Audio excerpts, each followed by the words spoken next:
Assalamualaikum warahmatullahi wabarakatuh. Bismillahirrahmanirrahim.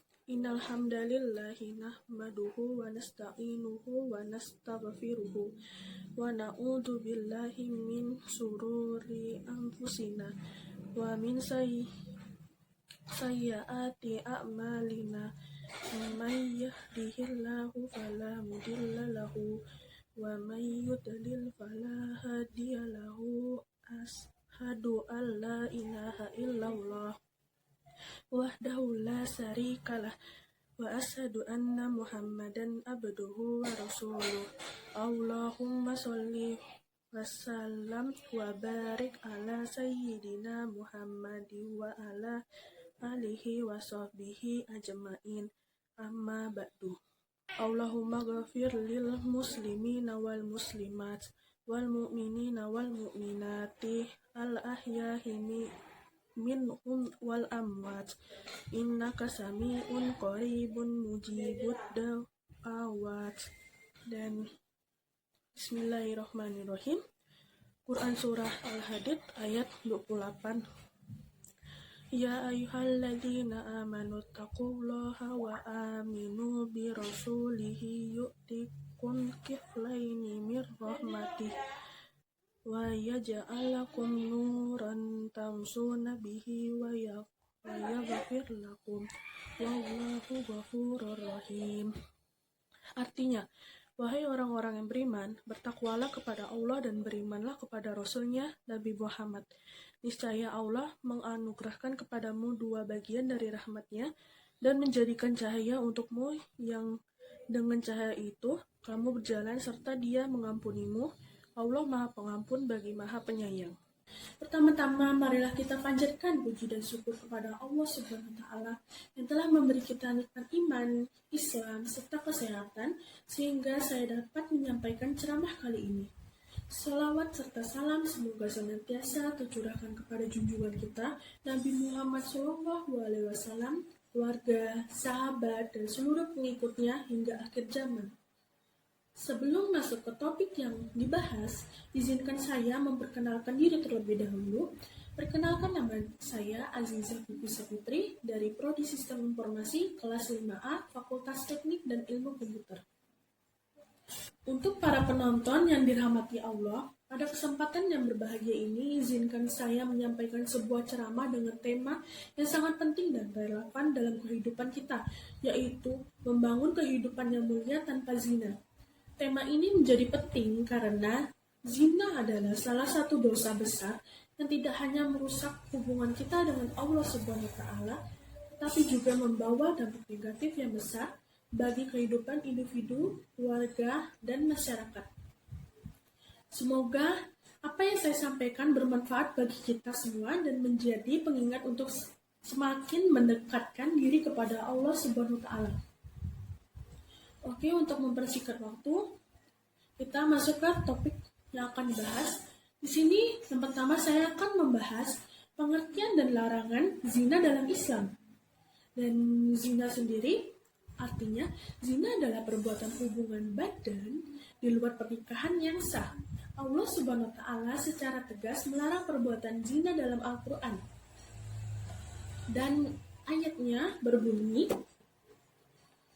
wala taqrabuz zina innahu kana fahisah wa sa'a sabila. Dan artinya, dan janganlah kamu mendekati zina. Zina itu sungguh perbuatan yang keji dan suatu jalan yang buruk. Quran Surah Al-Isra ayat 32. Ayat ini bukan hanya melarang zina, tetapi juga melarang segala hal yang mendekati zina, seperti berduaan dengan yang bukan mahram, melihat sesuatu yang haram, atau bahkan membiarkan diri terjebak dalam lingkungan yang tidak baik. Zina adalah dosa besar yang diancam dengan hukuman berat, baik di dunia maupun di akhirat. Dalam hadis Rasulullah SAW bersabda, tidak ada dosa setelah syirik yang lebih besar di sisi Allah daripada seseorang yang menumpahkan benihnya di rahim yang tidak halal baginya. Hadis riwayat Bukhari. Dan di sini juga kita masuk ke materi selanjutnya. Di sini ada dampak negatif dari zina. Penonton yang dirahmati Allah, zina tidak hanya merusak hubungan kita dengan Allah Subhanahu wa taala, tetapi juga membawa berbagai dampak buruk. Antara lainnya di sini ada 4 ya, yang saya akan bahas. Yang pertama, menghancurkan kehormatan dan harga diri. Zina mencemarkan kesucian diri dan menjatuhkan martabat seseorang. Orang yang terlibat zina kehilangan kehormatan di mata masyarakat. Yang kedua, merusak kehidupan keluarga. Zina seringkali menjadi penyebab utama kehancuran rumah tangga, perceraian, dan konflik keluarga. Yang ketiga, penyakit sosial dan kesehatan. Apa sih itu? Zina juga menjadi sumber berbagai penyakit menular seksual seperti HIV dan AIDS. Selain itu, zina menciptakan masalah sosial seperti anak yang lahir tanpa kejelasan orang tua. Yang keempat, mengundang azab Allah.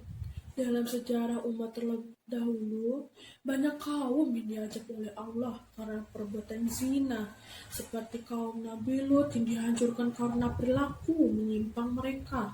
Materi selanjutnya, cara membangun kehidupan yang mulia tanpa zina. Lalu bagaimana cara kita menghindari zina dan membangun kehidupan yang mulia? Berikut ada beberapa langkah. Di sini ada 6 langkah. Yang pertama, menjaga iman dan takwa. Perkuat hubungan kita dengan Allah Subhanahu wa taala melalui sholat, membaca Al-Quran, dan berbanyak ibadah. Iman yang kuat akan menjadi benteng dari godaan syaitan. Jadi syaitan tidak mudah masuk mengganggu kita ya. Selanjutnya, yang kedua, menundukkan pandangan. Allah Subhanahu wa taala memerintahkan kita untuk menjaga pandangan, dan di mana dalam Quran surah An-Nur ayat 30 dan 31, arti di ayat 30-nya, katakanlah kepada laki-laki yang beriman agar mereka menjaga pandangannya dan memelihara kemaluannya, dan demikian itu lebih suci bagi mereka. Sungguh Allah Maha mengetahui apa yang mereka perbuat.